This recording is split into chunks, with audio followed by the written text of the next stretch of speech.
নমস্কাৰ এইবাৰ যিসকল ছাত্ৰীয়ে 2024 চনত আসাম পলিটেকনিক এডমিশ্যন ল'ম বুলি ভাবিছে তেওঁলোকৰ বাবে এইটো ভিডিঅ' খুব এটা ইম্পৰ্টেণ্ট ভিডিঅ' হ'ব কাৰণ আজি এই ভিডিঅ'ত আলোচনা কৰিম যেহেতু প্ৰত্যেক বছৰতে এন্ট্ৰেন্স এক্সাম অনুষ্ঠিত হয় এই বছৰত যেহেতু এন্ট্ৰেন্স এক্সাম অনুষ্ঠিত নহয় সেইকাৰণে এই বছৰত এডমিশ্যন প্ৰচেছটো কি ধৰণৰ হ'ব ছাত্ৰীসকলে কেনেকৈ এডমিশ্যন হ'ব লাগিব ছাত্ৰীসকলে মেৰিট লিষ্ট অৰ্থাৎ প্ৰথম তেওঁলোকৰ নাম কেতিয়া আহিব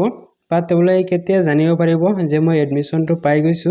লগতে জনাম যে ছাত্ৰীসকলে কেতিয়া কলেজত যাব লাগিব আৰু তেওঁলোকৰ ফিজিক্যালি ডকুমেন্টছ ভেৰিফিকেশ্যন কেতিয়া কৰিব লাগিব নাইবা তেওঁলোকে অফলাইন ডকুমেন্টবোৰ কেতিয়া তেওঁলোকে সাবমিট কৰিব লাগিব কেনেকৈ বুজি পাব সকলোখিনি এইটো ভিডিঅ'ত আপোনালোকক দেখাবলৈ চেষ্টা কৰিম তো ভিডিঅ'টো আপোনালোক সম্পূৰ্ণ শেষলৈ চাই থাকিব নিশ্চয় সকলোখিনি তথ্য আপোনালোকে অতি সহজে সোনকালে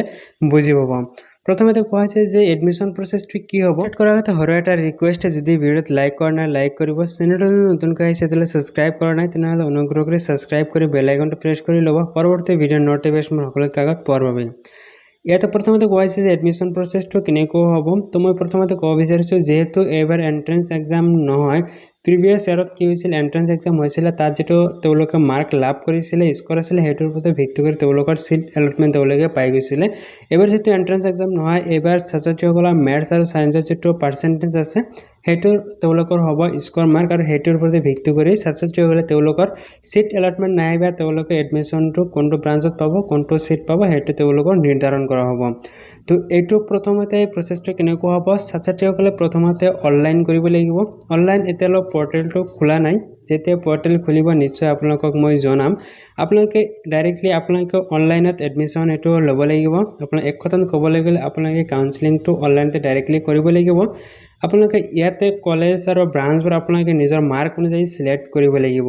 তো কম নম্বৰ থকা হ'লে কি ব্ৰাঞ্চ সিলেক্ট কৰিব কি কলেজ সিলেক্ট কৰিব মই পিছত জনাম তো আপোনালোকে ইয়াতে কলেজ আৰু ব্ৰাঞ্চবোৰ সিলেক্ট কৰিব লাগিব সো নেক্সট কি হ'ব যেতিয়া এই অনলাইন প্ৰচেছটো ক্লোজ হৈ যাব তাৰ এদিন বা দুদিন পিছতে আপোনালোকৰ মেৰিট লিষ্টখন ওলাব আৰু মেৰিট লিষ্ট ওলালে আপোনালোকে গম পাব আপোনালোকে চাব পাৰিব যে আপুনি কোনখন কলেজৰ কোনটো ব্ৰাঞ্চত সিট পাই গৈছে তো এইখিনি হোৱাৰ পিছতে নেক্সট আপোনাৰ প্ৰচেছটো আহিব যে আপোনালোকৰ কলেজত যাব লাগিব তো হেতুৰ কাৰণে আপোনালোকে 3 দিন নহলে আপোনালোকে 4 দিন ইয়াতে সময় পাব সেই সময়ৰ ভিতৰত আপোনালোকে কি কৰিব লাগিব কলেজত যাব লাগিব কলেজত কি লৈ যাব লাগিব হেতু অৰিজিনাল ডকুমেন্টছখিনি আপোনালোকে লৈ যাব লাগিব ইয়াতে কি ডকুমেন্টছ লাগিব মই আগতেও জনাইছিলো যিসকলে কাষ্ট আছে তেওঁলোকৰ কাষ্ট সাৰ্টিফিকেট মানে ইয়াতে কোৱা হৈছে যে আনৰিজাৰ্ভড ইয়াতে বাদ দি বাকি সকলো কাষ্টৰ কাষ্ট সাৰ্টিফিকেট লাগিব এনসিএল যিসকল আছে ওবিসি এমওবিসি তেওঁলোকৰ এনসিএল লাগিব যিসকল ফ্ৰীডম ফাইটাৰ তেওঁলোকৰ এটো লাগিব আৰু পিছত যেটো টিউশন ফিস ওইবাৰ আছে হেতৰ কাৰণ ইনকাম সাৰ্টিফিকেট লাগিব পিআৰসি টো সকলৰ কাৰণে বাধ্যতামূলক এইখিনি কি ডকুমেন্টছ অৰিজিনাল খিনি তাতে জমা দিব লাগিব মনত ৰাখিব ইয়াতে বহুত এনেকুৱা হৈ যায় যে ছাত্ৰীসকল অৰিজিনাল ডকুমেন্টছ জমা দিব নোৱাৰে বা সাবমিট কৰিব নোৱাৰে তাৰ বাবে বহুত ছাত্ৰী কি হয় যেটো এডমিশন প্ৰসেস বা এডমিশন বা সিট এলটমেন্ট আহে হেতু কিন্তু কেনসেল হৈ যায় এটা প্ৰতি বছৰতে আমি দেখিবলৈ পাওঁ তাই কাৰণে মই আপোনাক কৈছো যে আপোনালোকৰ ডকুমেন্টছ খিনি এতিয়া আপোনালোকে কালেক্ট কৰি আপোনালোকে বনাই লওক যাতে পিছত আপোনাৰ কোনো ধৰণৰ অসুবিধাৰ সন্মুখীন নহয়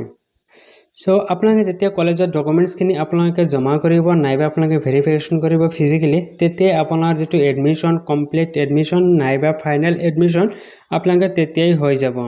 লগতে মনত ৰাখিব ইয়াতে প্ৰিফাৰেন্স দিয়াৰ সময়ত আপোনালোকে ভালকৈ প্ৰিফাৰেন্স দিব যাতে আপোনাৰ পিছত আৰু মানে উলটপালট নহয় কাৰণ প্ৰিফাৰেন্স দিতে আপোনালোকে সাৱধানৰে দিব লাগিব যদি পিছত আপোনালোকে এঠাইত আপোনাৰ এটা কলেজত আপুনি যদি এডমিশ্যন লৈ যায় পিছত যদি আপোনাৰ আপগ্ৰেডেশ্যন হয় তেনেহলে তাত কিন্তু আপোনালোকে যাবই লাগিব সেই কাৰণে প্ৰিফাৰেন্স দিয়াৰ সময়ত আপোনালোকে মনোযোগ দিব যে কোনটো কলেজ কোনটো ব্ৰাঞ্চ আমি দিম বা কিবোৰ আমি কোনবোৰ কলেজ আৰু কোনবোৰ ব্ৰাঞ্চ আমি সিলেক্ট কৰিম তো এইখিনি আছিল আপোনালোকক জনাবলগীয়া যে এইবাৰ এডমিশ্যন প্ৰচেছটো কেনেকুৱা হ'ব আপোনালোকে কলেজত কেতিয়া যাব লাগিব বা আপোনালোকে কেনেকৈ বুজিব পাৰিব যে তেম কলেজত যাব লাগিব ডকুমেন্টছবোৰ আমি ভেৰিফিকেশ্যন কৰিব লাগিব আৰু ফাইনেল এডমিশ্যনটো আমি ল'ব লাগিব বা আপোনালোকে ফাইনেল এডমিশ্যনটো কেনেকৈ কৰিব লাগিব